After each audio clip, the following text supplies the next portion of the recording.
Tonight in London, what's being called Mitt Romney's golden gaffe. He's on his first overseas trip as the presumptive Republican nominee. First stop, the Olympics.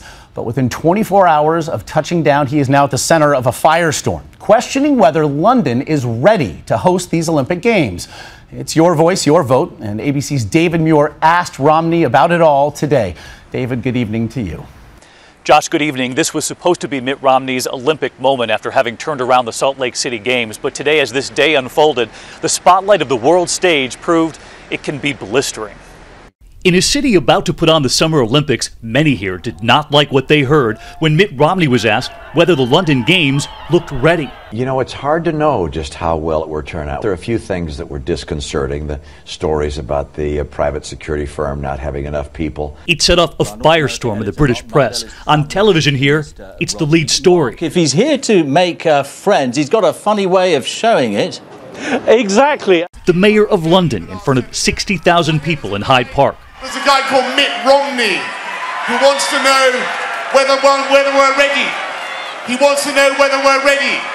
Are we ready? Are we ready? Yes, we are. And this morning, when Britain's Prime Minister was asked about not being ready, he answered, seeming to compare London to Salt Lake City. We are holding an Olympic Games in one of the busiest, most active, bustling cities anywhere in the world. I mean, of course, it's easier if you hold an Olympic Games in the middle of nowhere.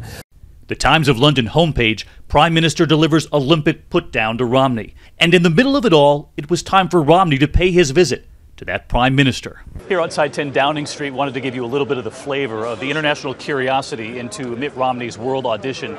The international press lined up here, but it's the British reporters in particular who have gathered here to ask Mitt Romney what was so disconcerting about the London Olympics. And when Romney emerged, we asked him about the words he used that set this off. You found some things disconcerting in the lead up to the London Olympics. I'm curious, are you still concerned, and did you talk with the Prime Minister about that today?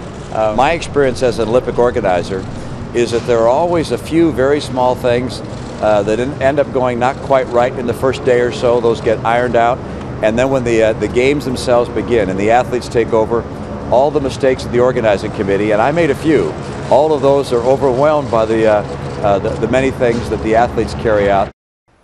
The Prime Minister here in Britain late today was asked if Mitt Romney apologized to him during that meeting at 10 Downing Street. The Prime Minister saying he felt a vote of confidence from Romney.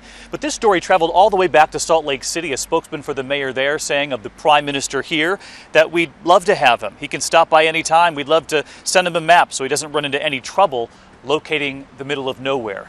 So the story isn't over, Josh. David Muir in London, thank you. And David will be traveling with Mitt Romney for the duration of Romney's overseas trip. Next stop, Israel, where David will sit down with Romney for an extensive interview, an interview that we will have for you this Sunday.